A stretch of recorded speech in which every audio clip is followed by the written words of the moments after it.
الرجيم الذين يتبعون الرسول النبي الأمي الذي يجدونه مكتوبا عندهم في التوراة والإنجيل يأمرهم بالمعروف وينهاهم عن المنكر ويحل لهم الطيبات ويحرم عليهم الخبائث ويضع عنهم إصرهم والأغلال التي كانت عليهم فالذين آمنوا به وعزروه ونصروه واتبعوا النور الذي أنزل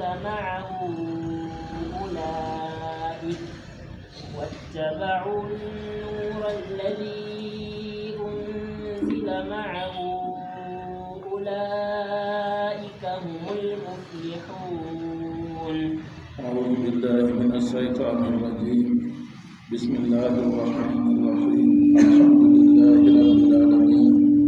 والصلاة والسلام على سيد الأنبياء والمرسلين نبينا محمد وعلى آله وصحبه أجمعين ومن اتبعهم بإحسان إلى يوم الدين. قال الله جل وعلا: الذين يتبعون الرسول النبي الأمي. aya man artino daga ko en jangino ko ha jangde men salide annabi Musa alayhi salatu wassalam wadi du'a mako wiyata waktub lana fi hadhihi dunya hasana jawmira wa min wajibina min windan min ha dunya ndu bode ngam fil akhirati hasana e hedi alahira bo bode ngam dunya ndu amaru alata bodu ko heba kala ko marata dagi ɗum fu ɗum woni jawdi teridiraɓe woɗɓe ɗowtiɓe ɓiɓɓe ɗowtiɓe jawdi barkandeeri sukaɓe dawriditeɓe ɗo o heɓi bana ni hawti nden o jam dina bo nayi duniya ka heɓake to jam dina bo nden bo o tammoto kadi bo mboodi haalakira o wiyata inna kunna ilayka minon ɓe min soɓɓitake herma min accide de ko min kuwanno kalduɗum ɗo fuu min tuubanima. Allah jeniɗo wi adabi usibu bihi man asa, yangadam mi waforan be maka mo mi muyita dibo yangitirki ɗum. Wa rahmati amma hinna e am wasiyat kulla shay, fesani kala hunde fuu. Hinna e am huɓake kala hunde fuu har duniyaru asa abtubuha ha duniyaru kam to en hiisi en ndaari hinna e Allah seniiɗo huuɓake kala hunde fuu nde Allah seniiɗo wiiɗo nonnoon en keɓti ɓe en keɓtayi huɗole men ha a yiyata nonno ɗum woni kam to ɗum jawdi a tawa julɗo ɓe kefeero huɗo mara, to jamu julɗo ɓe kefeero huɗon mara, to teriɗiraaɓe julɗo ɓe kefeero huɗo mara, to ɗum ɓiɓɓe julɗo ɓe kefeero huɗo mara, to ciye julɗo ɓe kefeero huɗo mara. ɗaɓɓitini ha duniyaaru ɗo kam to ɗum hunde duniyaaru kam hinna e Allah seniiɗo huuɓi accuɗon man ma haɗay ha ɓiɓɓe adama tan. To en nimti en wi julɗo ɓe kefeero kana ɓiɓɓe adama sike en ƴaɓɓa ɗum en dilla fayinta ha takle goɗɗe feere en tawa takle man kanje bo ko Allah seniiɗo feesinaniɗe. a yi dabbaji ɗo Allah seniiɗo waɗi fayin woodi gorel woodi deyel nder toon ko gele fuu bo ɗon wondi be bandum accuɗon fayinta a yiya haala ñaamgo Allah seniiɗo samgani kuuje man ɗo de ñaama. a tawata paare ha nder maayo to fusi tawa gilngel ɗon nder maare, gilngel man nde ngel geetel na ayi ngel ñaaman. a yiya sondu wala ngesa wala walde wala buti to weeti fajiri ɗo tema maan ka finayi samka ngel weelo fiddini ngel ɗo siika cik cik cik umma dilla yiiɗo e hidde ko kiikiɗe warta ha sappo mum ɗo haari. annabijo sallallahu alayhi wa sallam o wi law kuntum tatawakkaluna ala llahi haqqa tawakkuli la raja'akum kama yarju'u tayr yabdu himasan wa yarji'u bitan. annabijo sallallahu alayhi wa sallam o wi to nini on ɗon no hoolo allah on ɗon no yofta fimon ha allah bat ko haandi on yofta fimon ha maako da o riskanno on bana o riskata sondu colliɗo weeta fajiri derel ɗo takki ha ɓaawo ngam weelo hidde ko lottaki kiɗareedu muɗum haɗa heewi tawɗon man hollima allah ceniɗo waɗi hinna e mum ɗo huuɓi kala hunde fuu wala nde e nde ha duniyaaru kanjum man nde ɗo o wiɓanniman ɗo waktub lana fi haji duniya hasanatan wa fil akhira windan min mbondi heedi duniya be l'akhira fu waɗi ɗum wajibi min keɓoɓe ɗum sababu majum bo ngam min tuubake jawmirawo seniɗo jaabake ɓe wiyata azabi usibu bihi man asa'u yangadam kam miɗo waforaka mo mi muuyi taadibahu yangitirki ɗum duniya be l'akhira fu non noon kadi wa rahmati wasiyat kulla say amma hinna en feesani kala hunde fuu en limti nder majum huuɓugo ɗo nden ha kulla sayin ɗo wi fi duniya tafsirowo men wi nden hinna e man jotta kam noy je l'akhira allah wi fasa aktubuha sese mi winduma hinna e man mi wajibinan hinna e man fil akhirati al akhira bo lilladina yattaqun heedi ɓen kuloɓe allah heedi ɓen rentoɓe lutugo allah kamɓe on goni huwanɓe umroji allah fodde bawde maɓɓe kaale allah bo ɓe dayita ɗum kanjum kadi en wino wakkati nde ibilisu nanino kayum hinna e allah feesani kala hunde fu o seyi o wiyo kanko fu oɗon nder say'uɗo kadi na o tuubay o yiyayna ɓeya kana wi inna udna ilayka ɓeya kam tuubi on nder kanko o tuubay wakkati nde o nani jotta ka allah seniɗo wiya ha alakhira kam windanan o wajibinan hinna e maako lilladina yattaquna heedi ɓen kuranɓe allah seydanu tawi gikke kadi jotta ka tawi ase hinna e ɗo na je maako kanko kam yo wakkati man yahude en ɓo ceyi ɓe mbina kamɓe ɓe kuloɓe allah wa yutuna zakata ɓe ɗon dokka jakka bo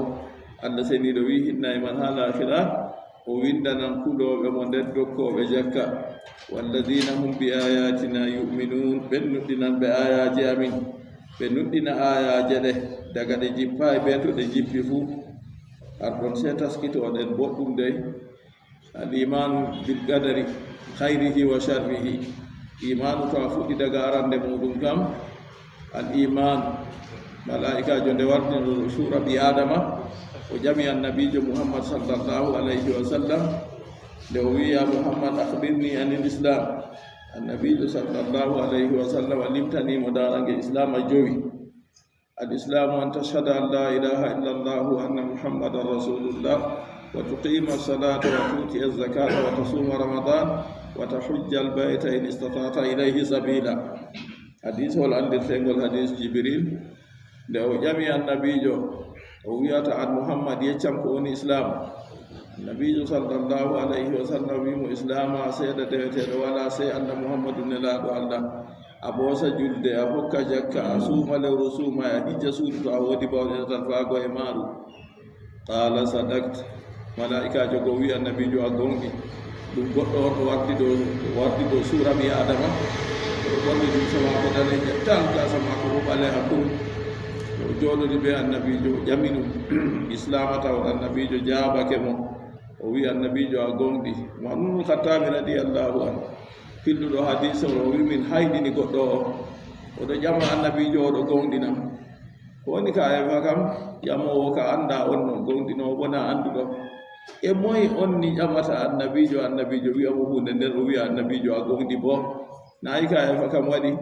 accuma hala jonde ne o jooɗiri kam nde o yetti jooɗago maako koppi maako ha tuggi koppi annabijo sallallahu alayhi wa sallam nden ɓaawo ton o lori o wiyata annabijo fa akhbirni anil iman yeccam ko woni imanaku ko woni nuɗɗinki ko woni gonɗinki har ɗon annabijo sallallahu alayhi wa sallam wimo imanu ɗum a nuɗɗina wodede allah a nuɗɗina ɗo a gonɗina anda fakat allah ɗon ta gi'a ngam a yi'atamo ɗo a wiya hunde a wiya o waɗa ta a tokkitina yimɓe janginanɓe fannol philosophe falsafa ɓe wiya yo hunde nde yi'atake fi hunde man nde wala ala man ɗuggay sam ko ɓinguel peetel mi andi ɗo ka ɗum fewre to a ƴami professeur jonta ɗo professeur hollam yonkima ɗo le adi yiwde nde yiyatake fu waɗa ɗo a woodi yonkina waɗa commissaire yonki ɗon na waɗa yonki waɗa ko e toki hollam ne yonkima mi yiyandaki giɗane koki boɗeyi koki ɓaleyi nden kam goɗɗo acca wi ko ko yiyatake fu waɗa kam ɗo ka ɗum haala mere a nuɗɗina wodede Allah koɓe kawanta to pat haɓe rima wodede Allah o to on dilliɗi ɓe goɗɗo wiya min fu nami ginnaɗo de min fu mi beddinama fannol ma banni wayi on sey mi jangginiran noon a seyaɗo e kita fewugo ɓikkoye laata pewo on nasalillah salamatu alafiya taw annabijo sallllahu alayhi wa sallam jabake mo ko woni imanaku a nuɗɗina a gonɗina a tabitina wodede Allah ɓe inɗe maako ɓe tindinoje maako nden kanko tan on deweteɗo nden a nuɗɗina al imanu an tumina billahi wa malaikatihi ɓe malaika en tokki fayin kamɓe fu a yiyataɓe fayin amma batte maɓɓe kana ɗo wangi ha nder batte maɓɓe ɗo ha en jahata ɗo en ɗon hakkude sayɗanuji ɓe ginnaji ɗum konne en men bo ɗiɗo giya enen en giyataɗi da sunomaji ni ɗi torra en Allah ceniɗo waɗi malaika en aynoɓe ɗo ayna en on ɓe torrata en ɗo qul yatawaffakum malakul mawti alladi wukila bikum wi'u qul yatawaffakum mi wina naton haɓe woni no yahfazunakum ɗon ha malaika en aynoɓe min bayni aydihi wa min khalfihim ɓe ɗon yeeso maɓɓe ɓaawo maɓɓe yahfazunahum min amrillah ɓe ɗo renaɓe ɓe umrore Allah to har ɗon man ɗo holli en malaika en go ɗon nden en ɗo yiya bo maañoɓe ɓe kuuje baatoje kala ko mari yonki fuu kay man ɗo maayi mere ɗo man waati mere na kay qul yatawaffakum malakul mawti alladi wukila bikum to ɗo wodani on malaika en waade maynoɓe on qul yatawaffakum malakul mawti malaikajo waade to ha to bona wino lahum aqibatum min bayni yadayhi wa min khalfihi yahfazunahu min amrillah malaika en ɓawɗotoɓe ɓeɗo ɓeɗo ayne ɓe cottata seeto woɓɓe ngari to nden ɓeɗo lutta dillugo banni man ɗo holli en yo ɗo famni en fakat malaika en man ɓeɗon accuɗon wahyuji jottanɗi ha annabo en mawɗo maɓɓe jaaroɓe wahyu man malaikajo jibril alayhisalam kanko on wari tawiri annabijo dow suura ɓi adama nden oɗo ƴama annabijo o ƴamimo islama o yeccimo o ƴamimo imanaku o wimo nder imanaku ɗum a nuɗɗina a gonɗina wodende Allah a gonɗina bo defte malaika en Allah a anda fakat ɓe ɗon daga ɓawa ɗon tataɓol a gonɗina defte Allah jippinaɗe fuu ha ala gaidu tawhidiya to en jangi babiraɓe men jangini en daga en famarɓe rahimahumullah wal imanu bil kutubi samawiya e nuɗɗinki defte samawinkeje jippinade defte Allah fufu a gonɗinade hanno Allah jippiniri ɗe kanjum won a gonɗini haala ɓe sañjiɗe hande ɓe sañjay wala haalama nda qur'anure kayre nden a jangata rewra Allah a nuɗɗina bo mobgal annabo en nulaɓe Allah fufu ɓe jottininede wala nulaɗo mo suuɗinelal ko peetel wala nulaɗo way hunde ka jaare o heɓaymo o andina ɗum sey jamanu nde wayne wari nde nder o andini ɗum fewre Allah seniɗo umri annabijo sallllahu alayhi wa sallam ɓe yottinki nelal o yottini nelal fufu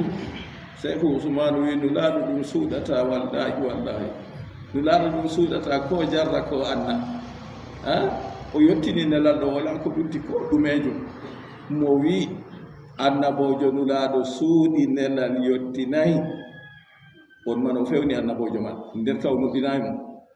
to wa rusulihi wal yawmil akhir non nuɗɗingo ñalomare ragarere yande dargal yande nde duniyaru ɗo timmata waɗa ñalomare ragarere wala ñalde wonde ɓaawo mare ha ñalde duniya ɗo nde yottoto kay mo se ɓi adamajo nuɗɗina ɗum noon gonga ɗum waɗan nden nuɗɗingo hoddirore khayru be sharru ɗo kam ɗum darange imanaku on annabijo sallllahu alayhi wa sallam o wi imanaku liccule 50 e gelde ko 50 e gelde ɓurɗum towgo nder imanaku qawlu la ilaha illallah konngol deweteɗo wala se Allah ɓurɗum tullugo nder imanaku sottingo hunde torrojum ha dow lawol acca lawol yo ɗon goɗɗo hista laara kadi taw nden darange imanaku joweego nde annabijo nde malaikajo go ƴami garduɗo sura ɓi adama annabijo sallllahu alayhi wa sallam limtanimo o wimo sadakta o wi a gonɗi allah seniɗo wi o windan hinna e maako o windanan ɗum ha lahira kam ɓen laatiɓe ɗo hulamo ɗo hokka jakka walladina hum bi ayatina yuminun kamɓe man nuɗɗinanɓe ayaji amin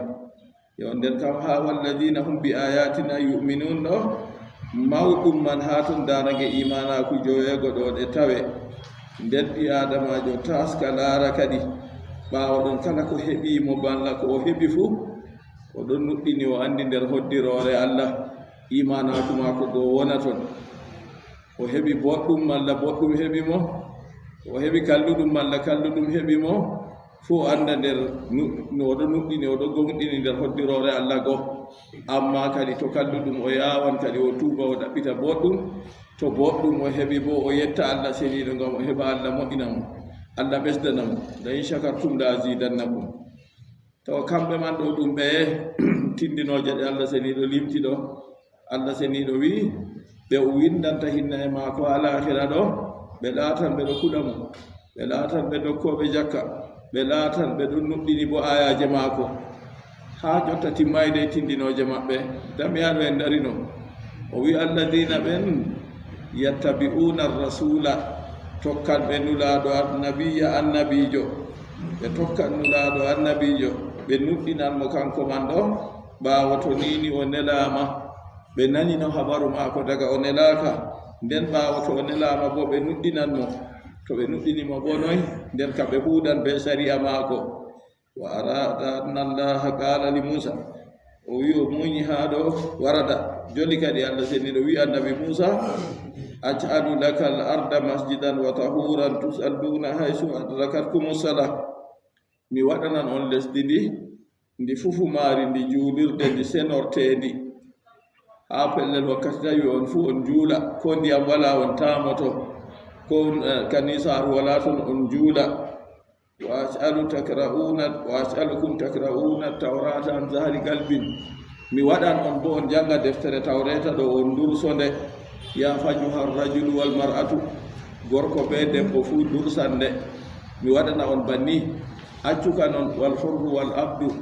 dimo be maccuɗo fuu dursande wa sagiru wal kabiru pamaro be mawɗo fuu dursande faqala musa dhalika li qawmi annabi musa mo jam allah tabitani se o yecci yimɓe maako nde wakkati nde o yecci ɓe go se fagaluɓe mbimo la nuridu an nusalliya illa fil kanaisi minin kam min giɗa juulugo min moya min juula minin kam se ha kanisaji se ha suuɗi dewtirle amin wala nastatiu an nakra alqur'ana an zahri galbin min giɗa wala nastatiu an nakra tawrata an zahri galbin min giɗa bo min jangate horeta be dursi ɗo wala nakrauha illa nazara minin kam min giɗa min jangane koyna be rarugo to har ɗon man en jangino wala mo dursi tawreta bana ko modiɓɓe mbi so nanayo annabi musa alayhi salatu wassalam annabi yusa umnu nun nden tokki moy na uzairu nden tokki ɓawo ɗon annabi isa alayhi salatu wassalam ni on jawmu ha siya wino en to ɓawo ɗon nde ɓe mbi banni allah seniɗo kada anda ko wino kamɓe ɓe sali noon to ha nder yimɓe ɓe allah windanta hinna e muɗum ha lakira ɗo wonan kamɓe man alladina yattabi'una rasula annabiya tokkan ɓe nulaɗo annabiya annabojo kala nulaɗo fuu o annabojo amma na kala annabojo fuu nulaɗo annabo en nulaɓe ɗo nde ko wari ha hadiseji gaddi ɓe 313 na ko 314 ko 315 amma ko ɓuri sahago ɓe wiɓe 313 bana limgal yimɓe yahlirinoɓe konu badal ɓe 313 bana limgal yimɓe tawanoɓe ha nabi musa alayhi salatu wassalam ɓe ɗo limta nokkuje man ɗo deyde limgal man ɗo ko waɗata bana noon taw nden mobgal annabo en fufu hawti ɓe nulaɓe man fuu limgal maɓɓe noy ujune temerre be ujune nogas na ko malla ujune temerre be ujune nogas e nayi hadiseji feere feere ɗiɗi waddi limde man ɗiɗi fuu to a yi kadi kala mo laati nulaaɗo fuu o annabojo amma na kala annabojo fuu nulaaɗo e noy kadi ɗume seedigu hakkunde maɓɓe modiɓɓe mbi mo laati annabojo nulaaɗo kam mo waddani yimɓe ɓe sariya gonka kesa kanko woni annabojo nulaaɗo amma mo lena kanko man dow sariya annabojo artunoɗo dow maaka on waajoro yimɓe o bo laata annabojo non wari ɗuuɗugo annabo en ha bani israila kala annabo en ɗuuɗɓe ha bani israila yahuda en kala nde oɗo soyti fuu goɗɗo feere luutamo ɓaawa ɗon nden ha ɓaawo annabijo muhammad sallllahu alayhi wa sallam wala annabojo kadi wala annabojo sakko annabojo nulaaɗo mo wari ƴaaƴi annabaku fuu ɗum pewowo tan wala ko o laati ko ena o pewowo ɓe puɗɗi bo daga annabijo sallllahu alayhi wa sallam geeto on ɓe puɗɗi pewe may woodi wiyete ɗum saylamatul kadab goɗɗo yamama o wardino ɓe yimɓe maako ha madina nde ɓe ngari ɓe njehi ha annabijo sallllahu alayhi wa sallam ɓe sappani ɗum ɓe accimo kanko ha pellel kuuje maɓɓe oɗo ayna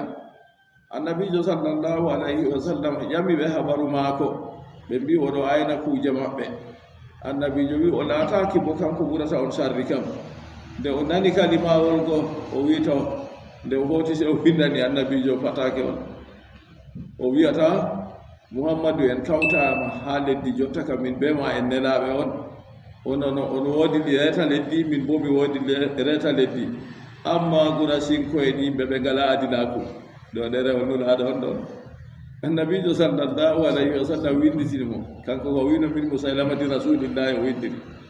annabijo bo winditinimo min muhammadi rasulillah ila musailamatil kazabi daga muhammadu nelaɗo allah musailama ɗuuɗa pewejo amma ɓaawo man leddi ka allah mari ɗum oɗo rottinandi bo mo muyi kanko man yimɓe tokkimo dey na bana no mbiyata ni yimɓe tokkimo yimɓe nuɗɗini ɓe turti hoti wondi be maako ha yetti o wi kanko fuu suuraji no jippa dow maako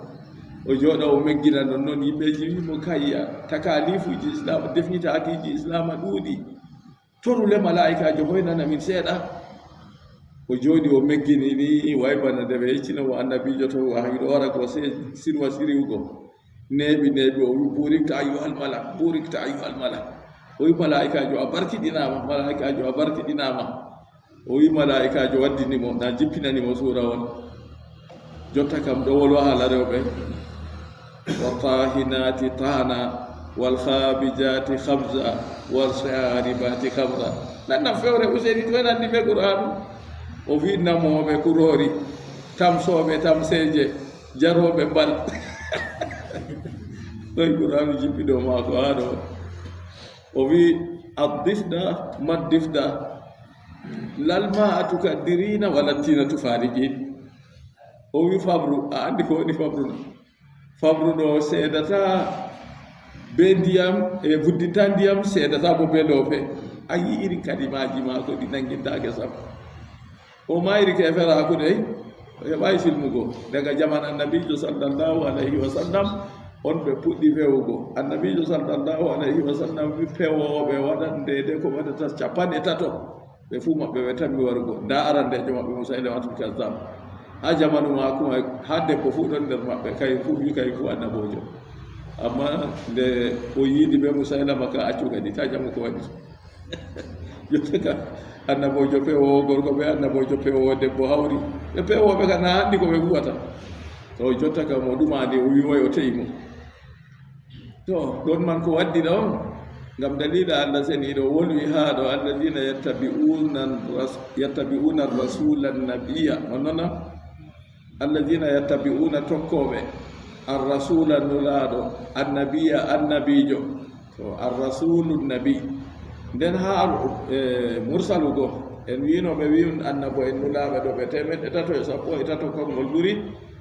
nden ha maɓɓe bo ɓurduɓe nder maɓɓe ɗon fahin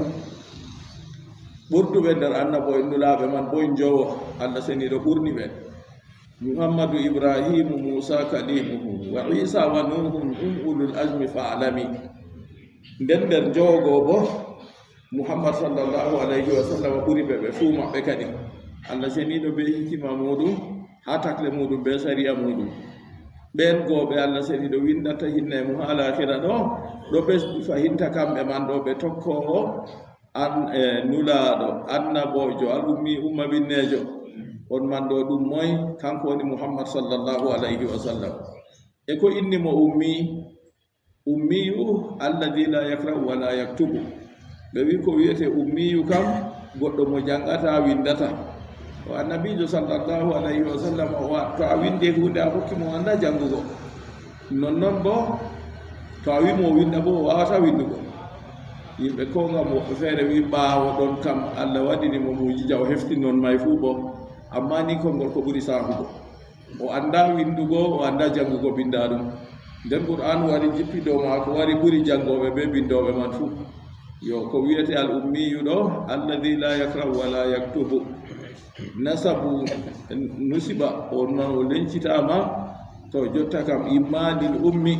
ko o lencitama her dada on waɗi mo ummiyu li annahu bagin ala halihi allati wulida alayha, ngam o koriɗo ɗo yaake mako mo o dañira dow man.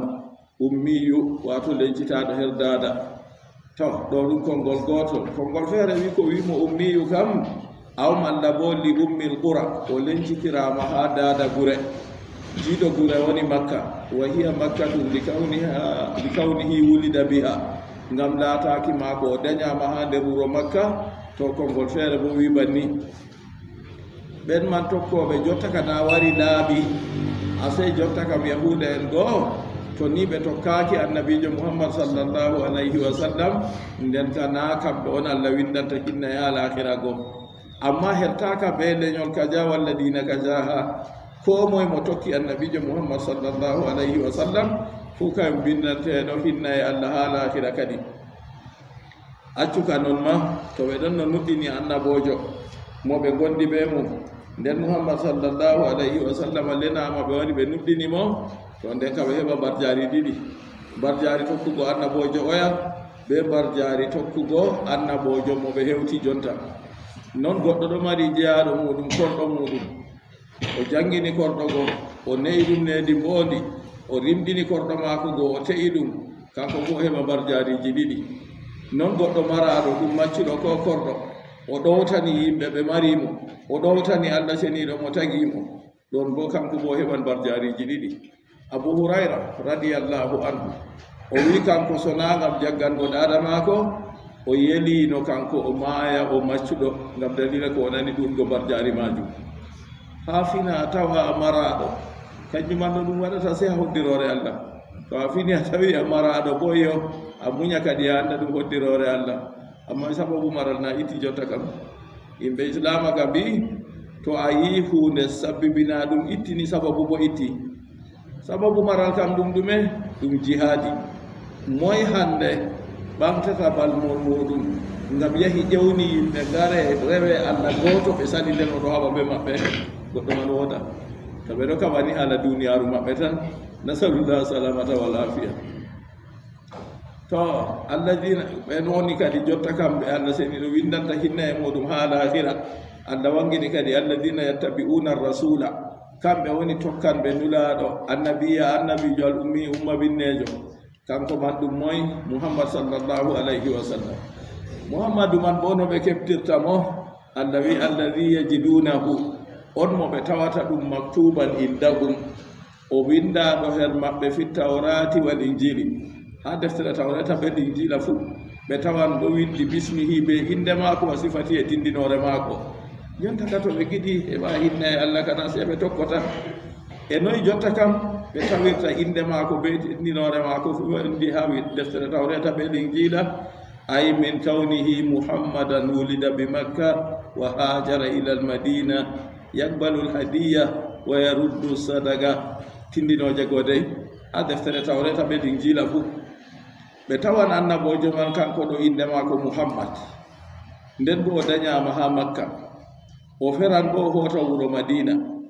o jaɓan bo to a hokkimo dokkal. to a hokkimo sadaka bo o jaɓata o hokka yimɓe feere allah harmini ɗum dow maako a yi jotta ka inde maako ka wari muhammad nda tindinoje maako bo ɗo wara wa hakada min awsafihi wa akhlaqihi l azima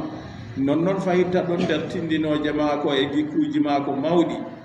ya alal khamis fi tarihi biyeteɗo khamis o wi ha deftere tariha maako inna muhammadan maskurun fi tawrati billugati suryaniya o wi andu muhammadu ɗo o wolwaɗo ha deftere tawreta be wonde suryaniya bi lafjin be lafaju mo janganta min jangina modi bo be lafaju noy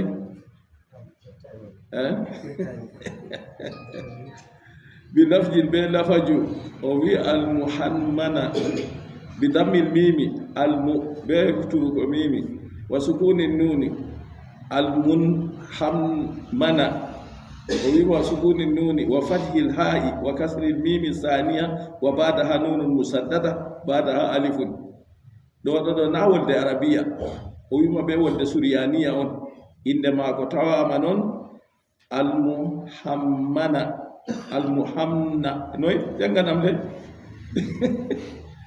inde man danni be inde muhammadu amma ɗum wolde feere o wi ɗo ɗon banni be wolde suryaniya wa manahu mana man muhammad a deftere tawreta wa zakara alhasan an kabil ahbari ɗum fillo ɓurna fu ha israiliyat amma hadiseji maako tawete bo shahidi bo o wiyata hasan ibnu abil hasan albasri tema o filli akabul ahbari o wi annasma nabiya sallallahu alayhi wa sallam inda ahli ljannati inde annabijo muhammad sallallahu alayhi wa sallam ha yimɓe aljanna kam abdul karim wa inda ahli nnari ha yimɓe yiite bo inde maako abdul jabbar wa inda ahli l arshi ha yimɓe al arshi inde maako abdul majid wa inda sa'iri l malaikati ha hoɗano malaika en abdul hamid wa inda al anbiya inde maako ha annabo en abdul wahhab wa inda sayatin inde maako ha sayɗanuji abdul qahir wa inda al jinni inde maako ha jinni abdul majid abdul rahim wa fil jibali inde maako ha koseje abdul khaligi wa fil barri inde maako ha ƴolde abdul qadiri wa fil bahri inde maako ha maayo abdul muhaymin wa indal hawami heedi miroji dasotoɗi heedi leddi abdul riyasi wa indal wuhusi heedi gewɗi dabbaji gonandi ha ladde inde maako abdul razzaq wa fi tawrati ha deftere tawreta to bismillah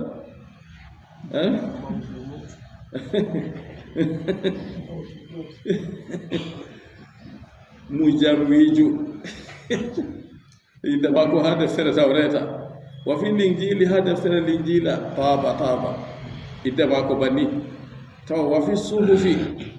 inna hadha la fi suhufi al-ula sufi ibrahima wa musa wa fi sufi asufi inde maako aqib wa fi zabur ha deftere zabura inde maako faruq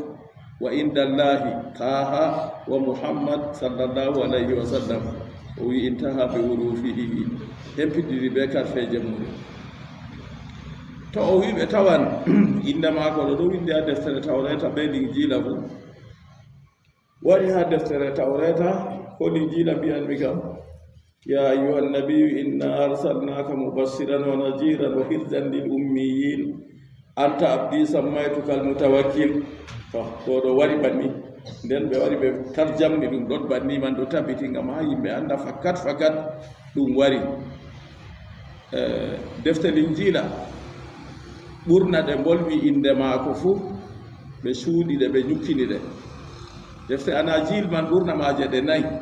on ɓuri lollugo amma woore gongaɗo ɗo ɓe suuɗi ɗum amma yimɓe maɓɓe mawɓe maɓɓe ka andan nde amma dalila solanago dow arɗugal mum jaɓata wangirgo nde ha lesɓe maɓɓe ngam to nde wangi kala goɗɗo jam hakkilo fuu tokkoto nde linjila moy linjila barnaba en keɓi nde jotta ɗo ɗum ɗo yeeɗotina to a wawi janngugo arabiya boɗɗum yimi yerɓanede tan amma nde ɗum nde kam arabre man catnde bo na tammata ni ɗo ha maare ɗo wari labɗum tal muhammadu ɗo o nulaɗo ha maare ɗo wari labɗum tal annabi isa wi ana abdoullahi wa rasulu to ɗo yaadi be ɗe qur'an tanni kadi a andi ko umroje ko wonata toon feere feere be umroje ko woni ha qur'an amma waddugo annabijo ɗo tammi wargo ha bande ɗe o wi ana ashabu illam ashab la yatikumul bargalib ɗo muhammad ko ahmadu annabi isa wiyata ɓe jotta min kam mi dillat mi acca on ngam to mi dillay ɗo biyeteɗo bargalib ɗo warata to bargalib ɗo to wari bo kanko on allahi yantajiruhul kul kanko on mo mobgal fuu renata ha nder maare o wi allah seni ɗo wi wa ajalu kalami fi fihi mi waɗan bolle am ha nder hunduko maako noy kanjum ɗo allah wi mi waɗan kanko qur'an ɗo bolle am man o dursaɗe tan wala haaje se to windi ɗon ha deftere tawreta ɗon ha deftere linjila to kanjum da tindinoje maako ɓe tawanɗe ɓe anditiran mo be maaje allah seni ɗo wi ɓe o windanta hinna e maako ha lahira ɗo kamɓe on tokkoɓe annabijo umma binnejo mo ɓe tawata inde mum ɗo windi ha deftere her maɓɓe ha deftere tawreta be linjila fuu a yi allah laɓɓini ɗi tawrati wa linjili bismihi wa sifatihi ɓe tawan be inde maako be tindinoje maako fuu ɓe tawan ha deftere man ɗo windi nden annabojo man yamuruhum bil marufi o umran ɓe mbondi wa yanhahum o haɗanɓe bo anil munkari accine jankiraɗum wa yuhillu lahum tayyibati nden o daknanan ɓe bo kuje ceniɗe mimma hurrima fi sar'ihim ibgo e ɗum ko harminamano ha sariya maɓɓe woodi kuje dagiɗe ɓe harmina ha sariya maɓɓe ngam sababugo ɗum feere ɗum ɗume wa hiya luhumul ibili kanjum woni kusele geeloɗi ɗum harminamano daga baa maɓɓe ngam woodi ñaw feere waɗino ɗum wa sahamul ganami nonnoon ɓellere baali wal mayji be beyi ɓellere man bo harminamano dow maɓɓe wal bagar nonnoon ɓellere nayi ko woni nder deeɗi man ɗo harminamano dow maɓɓe amma to ɓe tokki muhammadu garowo o kam o daknanan ɓe ɗum fuu majum kadi tokkiɗo diina islama ɗum daganiɓe ha konuji annabijo sallllahu alayhi wa sallam nde ɓe jano e haybar nda weeɗo ɓilli ɓe ɗon sey yahude en bo ɓe ɗon maɓɓi ɓe nden siye ɓe potahi ɓe wurta ɓe ngaɗa ɗo ɓe mari haaje nden goɗɗo feere hirsinotema boli sey itti ɓellere ɗo sakkiniri gaɗa mahol wato ɓe ɗo resi dow nde haram ha maɓɓe man ɗo ɓe ñamata saabojo feere yaawi joggi hoosi o mi hokkata goɗɗo komoy sey o laari o yi annabijo ɗo laara mo annabijo moosi o wi sey waɗi mo seftede to ɗon man ɗo ɓe ñamata ɗum ɗum harminama ha maɓɓe amma to ɓe tokki annabojo o mo ɓe tawata tindinoɗe mum ɗo o daknanan ɓe kuje man wa yuharrimu alayhimul khaba'is o harminan dow maɓɓe coɓɓi bo minal maytati yiɓgo e camal wa nawiya e ko nandi e muɗum ɗon man bo o harminanan ɓe fahinta to ha ɓellere man ɗo goɗɗo ƴama kadi noyi ɓellere man ɗo na yiɓeya ɓe harminamano dow muɗum ma kamɓe ma to ɓe tokki mo dagi o daknanan ɓe ɓe ñaman ɗum sakko yo tokkiɗo diina islam sakko mo andano tokkugo deftere wonde feere andani to docta haɗima kam docta wi cholestérol ɗon hama to aɗo ñama ɓellere ɗo ɗuuɗan ya sukka laabi 20 ɗo sike laabi ƴiƴam ɗo ya sukka a heɓata nana belgol to nden kam ngam man kadi amma na harmi kam yo nonnoon o daktinanan ɓe kuje goɗɗe feere banni o harminana ɓe ko laati coɓɗum bana caangu goɗɗo feere ɗon min ɗon no gonɗi ha saare amin mawɗo yimɓe lawru yimɓe mission kanko man ɗo ko jooɗinde ɗiɗi tan mi nani o jokkiri ɓe debbo maako o fii ɗum o ɓuri duuɓi nogas ha saare amin ɗon nder fattude man ɗo wala mo meeɗata fewargo mo wiya o meeɗi wiigo ko hey to o yaalima ɗo to a wolwanmo sannu wara siya sanu o dimbi wala haaje maako nden to o heɓi ko gertogal ko mbaala ko mbeewa to waddi ha saare man to mi wala ɗo ɗo jooɗi ko ñalɗe noon se to mi warti mi hirsana mi yima kadi yimɓe mon feere na ɗo ɓosɗa non noon mbara non noon ñamana ko waɗi a renta se to mi hirsinima o wi to mbari non noon ɗo kusel man welaki a yi allah seni ɗo waɗani na hirsugo ɗo a se woodi kayru ton to ƴiƴam ɗo wurtay ɗo a se kusel man welata wimo kadi hirsude a mawɗo na hirsugo jema ɗo on boɗɗum i kadi hirsugo jema on boɗɗum tokku diina am le se o jaliyam tan nasallah salamata wal afiya to ɗon man ɗo en anda dede ko woni ha dina islama ɗo kañum on ɓuri feesare kañum ɓuri hayru dininta dinaji fuu ɗum kadi annabijo daknanan ɓe o harminan dow maɓɓe kuje coɓɗe ba cangu man yimɓe man ɓe ñamata ɗo ɓe pewan ɓe tokkay dina man ayi ko adi mi wolwi haala oɗo kanko so o waddi sey o resa hunde man fo ngam to tokkino dina man o silman bo nonnon ƴiƴam ɗo bo ɗum coɓɗum kañum fuu o harminan dow maɓɓe jonta ɗo ha en gewtiditta ɓe yimɓeji ɗo ni ɓe mbi yimɓeji feere ɗon taɓa ƴiƴam ɗo ɓe jaha ɓe ɗumana ɓe acca ha to ɗam ɗaani ɓe sa'a nden ɓe waɗa ɓe ñaama coɓe damen masuf ƴiƴam ɗo ɗum coɓe walamol hinjir nonnon tewu gaduru kusel gaduru fuu o harminanan ɓe ɓeeɗo man ñamoɓe gaduru ko yimɓe dina feere man ɗo ɓe pewan goɗɗo feere mbiɗa waɗno hawtirde be muɗum mawɗo yimɓe mission o wi gaduru mbal cangu pat ha sariya maɓɓe fuu haramu yimɓe man ɓe fewan mere ko ɓe watta o wi ko mi yi sendiri dina amin be dina mon kam juulugo men on sendiri feere feere tan amma ko lutti ɗo paɗi haadi be dina man en wimo nden kana ndika o nasta dina may kanko fuu o jali min bana oyago ha wato ko mari kusel ko mari ñaw ha nder ko mari kusel fuu bana gaduru woda gaduru ɗon gilɗi ɗi woni ha muɗum gilɗi kalluɗi mbaroji na bana o mbiyata ni allah sendi ɗo harminayi ɗum dow mere to gilɗi man ɗo kanji ɗin ɗi torran ɗi adamajo accuka noon ñamowo gaduru gikku ma ko wartan ba gaduru man ayi gaduru no ndu wayina ayi no ndu elnirna hunde nde elnude fuu kayum ka kanjon hunde maru walugo talla nder loope ɗo hinnatandu ayi dede no allah sendi no desiniri gaduru bona hoore ha leddi ɓaawo ha leddi ñaamowo kusel gaduru fuu banni wartata marata daraja ko kaye har ɗon min gaɗi no hawtirde yande feere ha leddi burkina faso yimɓe nasare ɗuɓɓe wari goɗɗo feere ummi dari nde ɓe bolwi haala man o wi kay minin ka ha min na yimɓe feere ɗon gaduji ɗo tan kamɓe wurdata be man kañum filu maɓɓe kañum ɗume maɓɓe fuu bandi ko wi ɓe acca ha o jaabamo o wi ha nder men fuu mo durata gaduruji ɗo wala valeur ko ɗume ha nder meɗen allah siniɗo beñitima muɗum a yino waɗi to gaduru ɗo on ɓuri hallugo kusel muɗum ɓuri hallugo ko tokki gaduru bo sey ɓosaru ya fiw ha internet o ha lara a yiya ka e fi a yiya iri gilɗi ɗiye ɗi woni ha gaduru iri gilɗi ɗiye ɗi woni ha ɓosaru daga ɓaawo majum to hakko allah seniɗo dafnani en ñaama bo wala kusel ñawngel nden ngel saftatake ba kusel nagge to kañum bo ɓe wi to ha pellel peewol machine ko ɓurata nafugo goɗɗo seeɗa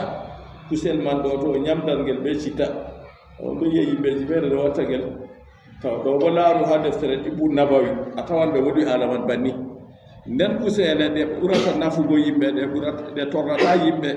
kusel man sey ngel laata ngel daneyel to ɓe wima daneyel tan no ta wi an ka ko mari bileji fuu de kayna noon goɗɗum feere ɗo mari bileji amma kusel mum na daneyel liɗɗi feere fuu a tawan kusel mum na daneyel yo ɗon bo sey goɗɗo taskita nden ɓe wi kusel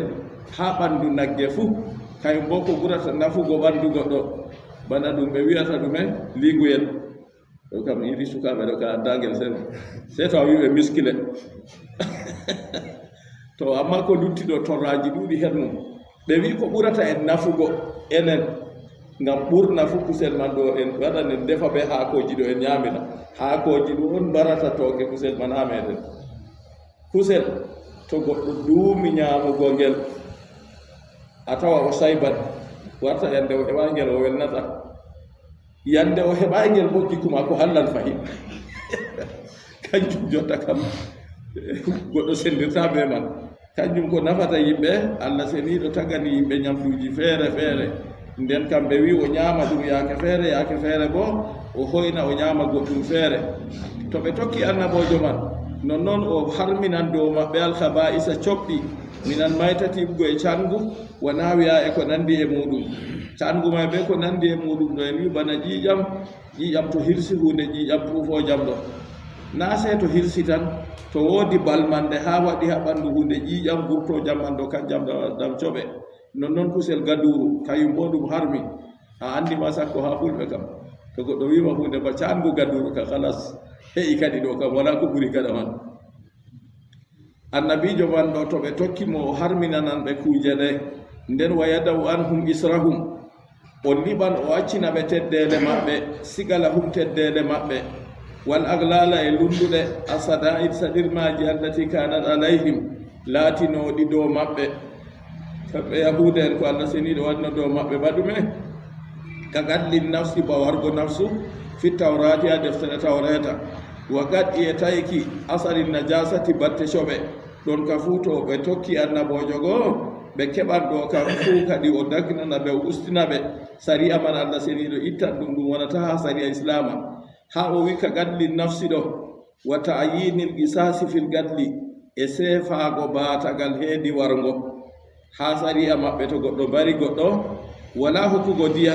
wala yaafugo mbaraɗo mbarɗo goɗɗo man ɗo se kayi bo o barte tan sariya maɓɓe banni. A yi'a dina islama bo to goɗɗo man yiɗi yaafa to yiɗi bo jaɓa diya acca on man taw ɗon fayinta ɓe keɓan koye ɗum banni. wa tahrimi akhdi diyati ha sariya maɓɓe seefaago baatagal e harmuki hoygo diya, wa tarkil amali yawma sabti e accugo kuugal yande asawe ɗo fuu o hoynanan ɓe ɗum ittan kadi ngam kamɓe ka laatake no yande asawe ɗo ɓe kuwata nde kamɓe cuɓi nde ɓe mbi nde wari ha tariha tagadi Allah seniɗo tagi en jangino ko saali ɗo. Allah seniɗo tagi wari ha aya qur'anu Allah seniɗo wi fi sittati ayyam, o tagi asama ɓe lesdi ɓe ko naamu fi sittati ayyam. ɓe wi yande asawe jawmirawo amin siwtimini bo min siwtoto ha maare. Allah uhrinoɓe ɓe teddina jum'are, moy wiɓe Allah somi sakko Allah siwti to yande asawe goo fuu o daktanan ɓe kuugal kadi. wa kana salatum la tajuzu illa fil kanaisi, julde maɓɓe wo laati dagatano se ha kanisaji maɓɓe, se ha suudi dewtirde maɓɓe. na yiɗon go ɓe calino, amma to ɓe tokkimo ɗo fuu jonta kam ɓe keɓan ɓe juula ko ha toye fuu. Annabijo sallallahu alayhi wa sallam o wi juhilanni al ardu masjidan wa tahura, waɗanama am lesdi ɗo ɗum juulirde ɗum senorteɗi, ko moye moɗon wakkati hewti ɗum ko ha toye o juula tan o tama o juula, ko laatake wa in lam yajidil ma, ko o heɓay ndiyam ha waɗi duuɓi sappo. Annabijo waɗiri misalu noon, ko o heɓay ndiyam ha waɗi duuɓi sappo fu oɗo tama oɗo juula tan. fa ija wajadal ma falyattaqillaha wa yumissa bihi basarata, amma to o heɓi ndiyam kam o hul Allah kadi o memira ɗam laral ɓandu maako kadi. jonta ka to giwam ɗon no dow maako o yiwoto, to giwam wala bo nangugo hana o nangan o nanga kadi. to ɗon man fuu nonnoon to nini ɓe tokkino annabijo sallallahu alayhi wa sallam ɓe tawan ha gikkuji annabijo man o hoynanan ɓe jotta kam julde maɓɓe dagoto na se ha kanisaji bana je maɓɓe, ɓe juulan ha leddi ndi ko ha toye. wa nahwi dhalika min al umuri shaqqa, ko nandi bolwa ɗum ɗo iggoye fiiji caɗɗi allati kullifu biha, ɗiɓe ndefñita ɗum ɓe umrama se ɓe kuwaɗi. wa tasmiyatuha aglalan majaz, nden Allah seniɗo wi wal aglala allati kanat alayhim, e lundude gonde dow maɓɓe kanjum ɗo ɗum majaz on, ngam ko wiyeteno aglal kam haɓɓa juuɗe be kosɗe fuu hawta haɓɓa ha dande. na yi goɗɗo man heɓi saɗirma masine, to nden ɗo bo ha saɗirmaji gonɗi dow maɓɓe kanjum o wi wa tasmiyatuha aglalan, innugo aglal ɗo kanum ɗo ɗum majaz, ɗum laatake na dow babuwol muɗum ɓangugol, ɗum laatake ɗo dow hunde wonde feere on wardi non. li anna tahrima yamnau min alfiili, ngam harminki hunde haɗan goɗɗo huwugo hunde man. kama anna al aglala tamnau minhu, bana lundude fuu haɗan goɗɗo huwugo. juuɗe ɓe kosɗe fuu ɗo haɓɓa no o hurata kadi, to ɗo on indinama nandirama be man. to ɓe annabojo man ɗo to ɓe tokkimo ndani tindinoje maako, inde maako wari ɓe tindinoje maako fuu. falladina amanu bihi, nden Allah ceniɗo wi'i walladina amanu bihi, nuɗɗiniɓe mo ɓe gonɗini annabojo goo nden ɓe tokkimo. to jotta kana Allah seniɗo ɗum no wolwa haala ɓe o windanta ɗum hinnaye maako ha alakira, o wajibinta hinnaye maako dow maɓɓe ha alakira. falladina amanu bihi, ɓen nuɗɗiniɓe mo minhum nder maɓɓe, wa azzaruhu ɓe mballimo, wa qaruhu ɓe teddinimo, wa nasaruhu ɓe mballimo, wattaba'u nura ɓe tokki annora alladi unzila ma'ahu jippinaka be maako. annora man kaye tafsir o men wi alqur'an, qur'an yo ɗo ɗum konngol ha konnguri tafsiroɓe na non man bo ɓuri wangugo annora man ɗo wi qur'an tafsirun linnuri qur'anu man o wi ɗo ɗum tafsiru ha annora summiyal qur'anu bidhalika qur'anu re innirama annora ɗo li annahu zahirun fi nafsihi musirun li gayri qur'anu re ɗo nde wangonde ha jati mare nden nde wanginore tanamare bo yaadi min addalalil manawi qur'anu ɗo nde handoto iwgo e majjere nde laati ha mana non na ɗum hissi na hunde nde yiyete kama anna nura yahdi min addalalil hissi bana annora bo kayum bo handoto goɗɗo kayum bo ha majjere nde hissi ñibre jemma to a heɓi annora na yiyan ha no a yehira qur'anu kayum bo ñibre majjere nde handoto goɗɗo kanko bo o hota heedi kanda kanjum on o winnandinirama noon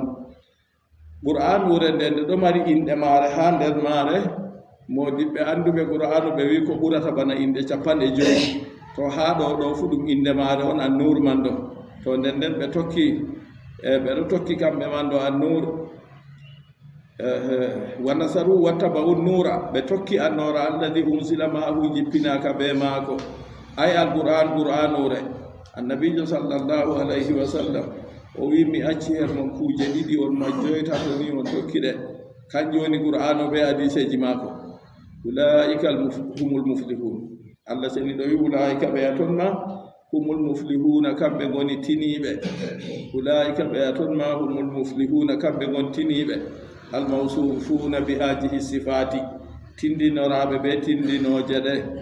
to nden kamɓe laatan kamɓe kaɓe kisɓe tindinoje man en darteɗe boɗɗum ni moɓɓe allah seniɗo windanta wajibinta hinna e muɗum ha lahira ɗo arande kaɓe kuloɓe allah moy fulara ɗo hula allah na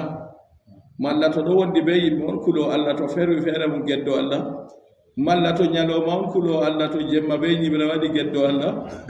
malla to ɗo ferwi ha ƴoole ɗo wanja kulo allah to nasti nder ndiyam to nasti nder ndiyam ɓultori ka kulo allah to ferwi ha ƴoole geddo allah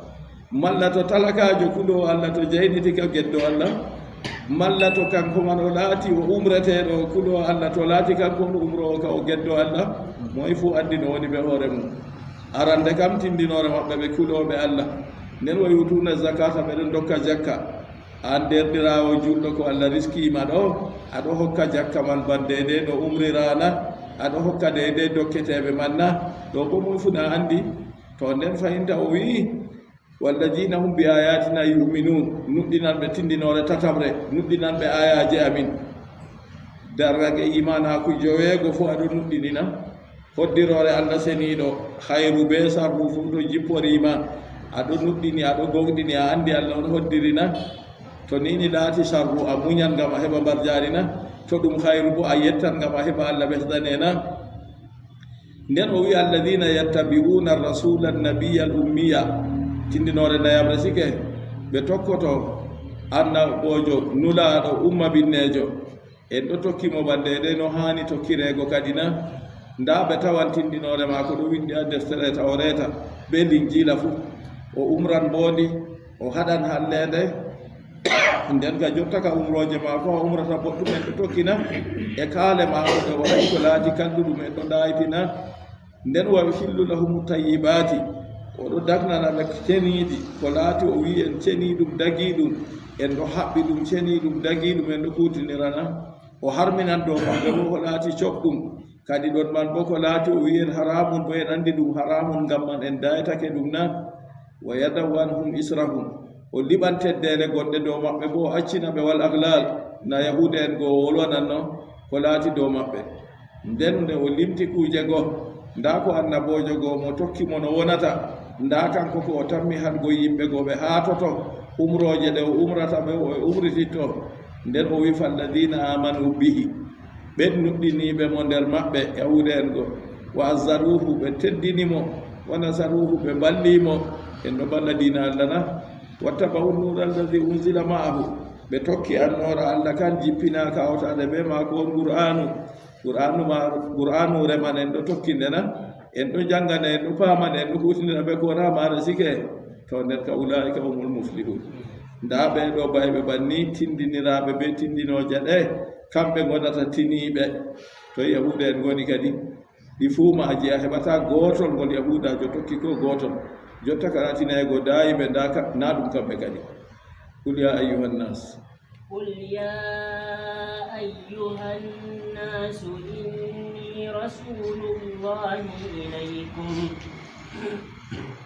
إني رسول الله إليكم جميعا الذي له ملك السماوات والأرض لا إله إلا هو يحيي ويميت فآمنوا بالله ورسوله النبي الأمي الذي يؤمن بالله وكلماته واتبعوه لعلكم تهتدون. قال الله جل وعلا قل خطاب للنبي صلى الله عليه وسلم يقولون كالنبي صلى الله عليه وسلم تبتني الله سنيد أمري النبي جويا يا أيها الناس يا وننيب أتى بهذه الآية دفعا لما يتوهم الله ودي آية كان يربك كوهمته أن الفوج مخصوص بمن تبعه من أهل الكتابين نande wino tawreta be ɗinjila go tema goɗɗo faman sed gonnoɓe ha deftere tawreta be ɗinjila on to tokki mo kamɓe on tantinoto to de non go famete noon fa arada huna anna alfawja laysa gasiran alayhim har ɗon kadi o faydi tinaye ɗo rammiɗaki do wonɓe ha deftere tawreta be ɗinjila on to tokki mo dey bal kullu man tabi'ahu hasala lahu alfawz acina kala mo tokkimo fuu tina e gasanan ɗum kana min ahlil kitabayni awla fotan o yimɓe defte ɗiɗi goo ko malla na nder ɗon to yiɗi lawru o rewata to yiɗi wala ko o rewanno sankago ka ko ɗume fuu to tokki annabojo goo o heɓantina e kadi allah seniɗo wimo gol wi'u kitabun linnabi sallallahu alayhi wa sallam ya ayuha nnasu ya onon yimɓe inni rasulullahi ilaykum jamia min o mi nelaɗo allah hermoɗon on fufu to ɗo ka wala ko ɗum ittitini kadi andini en ɗon ɗo jotta kam yimɓe tawreta yimɓe linjila yimɓe rewoɓe labbi yimɓe rewoɓe yiite majusa en yimɓe mannoɓe goni fuu annabijo sallllahu alayhi wa sallam lenaɗo her maɓɓe mi nelaɗo allah hermoɗon on fufu moɗon e moye allah alladi lahu mulku samawati wal ardi kanko on mo laamu asamanji e lesdi fuu wodani la ilaha illa hu deweteɗo feere wala ko luutimo yuhyi wa yumitu nder tindinoje maako kanko allah seniɗo marɗo asamanji e lesdi ɗo yuhyi oɗo yeeɗina wa yumitu oɗo mayna goɗɗo waɗi ngendam muɗum dede jamanu ngendam muɗum to timmini kanko bo maynata on man bana no wala mo foti tagugo se kanko non wala mo foti maynugo bo se kanko wala mo foti yeɗingo bo se kanko fa aminu billahi wa rasuli fa aminu billahi ayuha nnasu o jawni dey moggal yimɓe fufu ya ayuha nnasu ɗo na wala mo lutti jotta kam ha kuuɓa yimɓe fuu fa aminu billahi nuɗɗine allah wa rasuli e nulaɗo muɗum gonɗine allah gonɗine nulaɗo muɗum nulaɗo man moye o wi annabijo al ummi umma binnejo alladi yuminu billahi wa kalimati annabojo man nuɗɗinowo allah nuɗɗinowo kalimaji allah kanji goni qur'an oɗo gomɗini allah seniɗo nde allah sakko ma nde allah lenimo kadi deftere go bo nde jippi dow maako fa aminu billahi nuɗɗine allah tafri'un ala ma tagaddama ɗo waddugo lisal ha dow ko salinogo ay fa haysu alimtum anna muhammadan mursalun li jami'i nasi ndeni on andi muhammadu o lenaɗo heedi moggal yimɓe fuu wa anna allaha lahu mulku samawati wal ardi on andi allah bo laamu asamanji be lesdi fuu wodanimo nden kam la ilaha illa hu deweteɗo bo wala sona kanko kadi deweteɗo be gonga kam ko rewa ko luutimo fuu dewal man fewre yuhyi wa yumitu oɗon yeeɗina oɗo mayna wajaba alaykumul imanu billahi wa rasuli to on andi kuje ɗeɗe fuu ɗe tabiti nden kam wajibi dow moɗon lismake on nuɗɗingo allah e nulaɗo muɗum wa fi iltifatu an takallumi lil gayba to nden nden ko waɗi o wolwi ɗum banni man ɗo na o wolwi ɗo jottaka ha hujjaji dara o wi annabojo go o laatake kanko oɗo nuɗɗini yuminu billahi wa kalimatihi mo on tokkoto ɗum ɗo oɗo nuɗɗini allah oɗo gomɗini allah be kalimaji mo alqur'an wattabi'uhu tokkemo kanko man la'allakum tahtaduna ngam kanditoɗon tursiduna on kandito on wona nder handitiɓe kanko man to on tokka mo ɗum umrore Allah seniɗo mo lenimo goo o wiɗa annakum tahtaduna ay tuflihuna on tino wa taraji fil qur'ani bi manzilati tahqiq